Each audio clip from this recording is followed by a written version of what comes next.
Welcome to my YouTube channel. நம்ம இந்த video என்ன பார்க்குறதுக்கு முன்னாடி நம்ம சேனலை சப்ஸ்கிரைப் பண்ணிவிட்டு அந்த பெல் ஐக்கானை கிளிக் பண்ணிக்கங்க.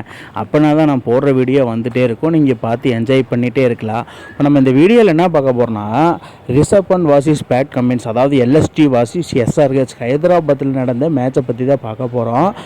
இந்த மேட்ச்சில் எவன் தான் வின் பண்ணுவான் அப்படின்னு சொல்லி பார்க்கும்போது ஏன்னா பயத்துக்கே காமிக்கிற எஸ்ஆர்எஸ் டீமா இல்லை பயந்து போன எல்எஸ்டி டீமா அப்படின்னு சொல்லி பார்க்கும்போது டாஸுக்கான நேரம் அப்படின்னு சொல்லி மம்பாவா அனௌன்ஸ் பண்ண டாஸை போட்டாங்க.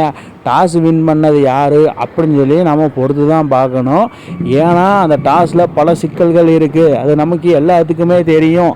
அதுக்கப்புறம் டாஸை வின் பண்ணது யாருன்னு பார்த்தா நம்ம ரிஷப் பண்ட்டு டாஸை வின் பண்ணிவிட்டு போன மேட்ச்சு தான் நாங்கள் ஃபார்ம் அவுட்டில் இருந்தோம். இந்த மேட்ச்சை நாங்கள் எப்படி கம்பேக் பண்ண போகிறோன்னு கொஞ்சம் பொறுத்து இருந்து பாருங்கள் அப்படின்னு சொல்லிக்கிட்டு என்ன டிசைட் பண்ண போகிறீங்க அதை முதல்ல சொல்லுங்கள் அப்படின்னா சூஸ் டு பவுல் ஃபர்ஸ்ட்னு சொல்லி கிளம்பிட்டாரு. சரி விடு பார்த்துக்கலாம். ஃபஸ்ட்டு இன்னிங்ஸை ஸ்டார்ட் பண்ண எஸ்ஆர்ஹெச் டீமில் ஓப்பனிங்கே 2 விக்கெட்டு சடன்னு போயிடுச்சு. அந்த 2 விக்கெட்டு யார் எடுத்தான்னு பார்த்தா நம்ம லார்ட் சர்துல் தாக்கூர். அபிஷேக் சர்மா அடிப்பான்னு பார்த்தாலும் அடிக்கலை. அதேமாதிரி இஷான் கிஷன் வந்த போய் கோல்டன் டக்கு போன லாஸ்ட் மேட்ச் போட்டு பொழந்தாலும் இந்த மேட்ச் கோல்டன் டக்கு. அதுக்கு யாருக்கு முக்கியத்துவம்னா நம்ம சர்துல் தாக்கூர், லார்ட் சர்துல் தாக்கூர்னு சொல்லலாம். ஏன்னா இது அன்சோல்டு பிளேயரு. பட் இங்கே வேறு மாதிரி பர்ஃபார்மன்ஸ் பண்ணி அதுக்கப்புறம் ஹெட்டு போட்டு பொழந்துட்டு இருந்தாலும் நிட்டிஷ் ரெட்டியோட சேர்ந்து நிட்டிஷ் ரெட்டியும் பார்த்தீங்கன்னா கொஞ்சம் பார்ட்னர்ஷிப் கொடுத்தாப்புல.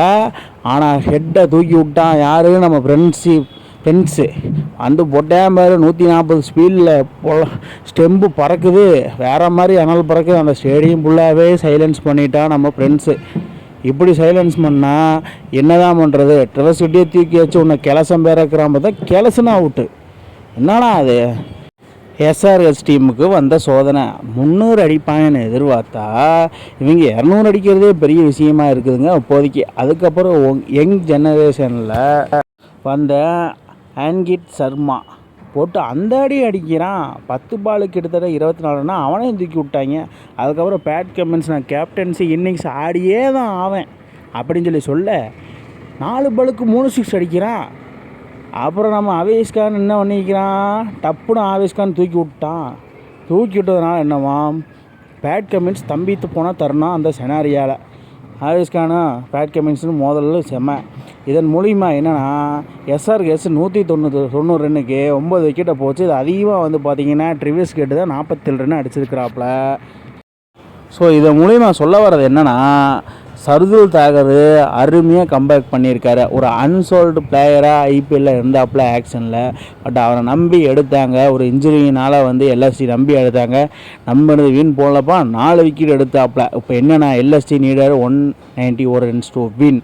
செகண்ட் இன்னிங்ஸ் ஸ்டார்ட் பண்ணுவாங்க அப்படின்னு பார்த்தா அதுக்கு முன்னாடி என்னென்னா சர்துல் தாக்கூர் ஐபிஎல்லையே 100 விக்கெட் எடுத்திருக்கிறாப்புல. 100 விக்கெட் எடுத்தது மூலிமா ஒரு சாதனையே நிகழ்த்தியிருக்கார். அந்த 100 விக்கெட் லிஸ்ட்டில் நம்ம லார்டு தாக்கூரும் ஆட் பண்ணிட்டார். அதுக்கப்புறம் செகண்ட் இன்னிங்ஸில் பார்த்துருவோமா.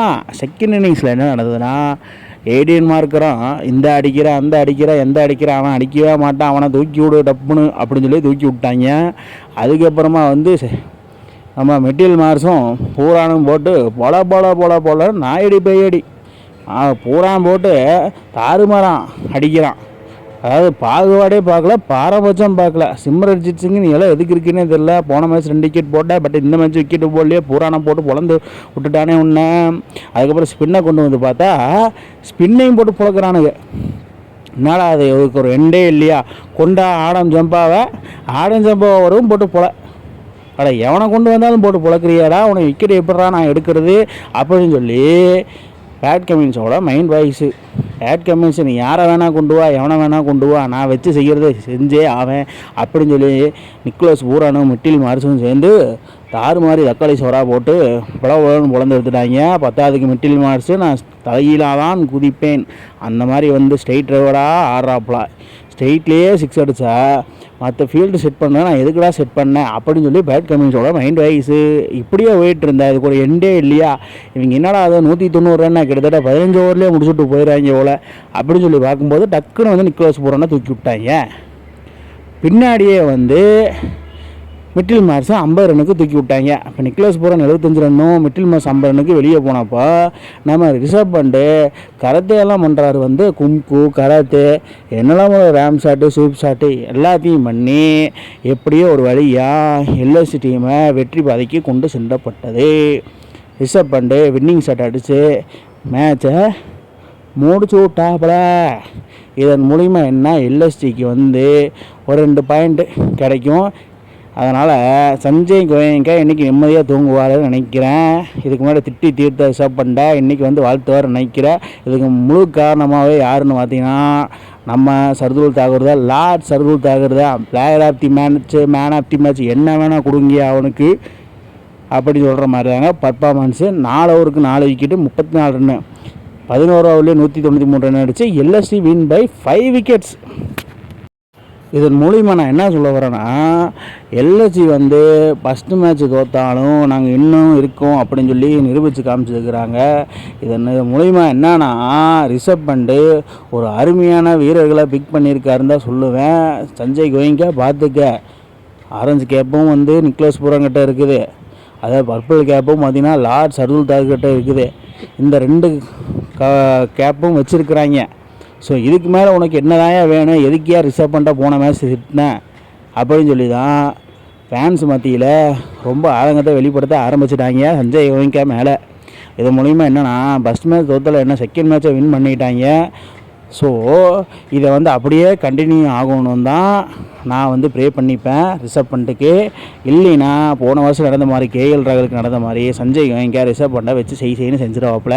நம்மளுக்கு இல்லாது ஏதிரி 29 கோடி சும்மாவா 29 கோடி சஞ்சய் கோயங்கா உனக்கு கொடுப்பான் அப்படின்னு சொல்லி மக்களே எல்எஸ்சி பண்ண சம்பவத்தை நீங்கள் எப்படி இருக்குன்னு கீழே கமெண்ட் பாக்ஸில் கமெண்ட் பண்ணுங்கள். இந்த மாதிரி இன்ட்ரெஸ்டிங் கிரிக்கெட் வீடியோவை தெரிஞ்சுக்க நம்ம சேனலை சப்ஸ்கிரைப் பண்ணுங்கள், லைக் அண்ட் கமெண்ட் பண்ணுங்கள். மேலும் மேலும் உங்களுக்கு வீடியோ வந்துகிட்டே இருக்கும்.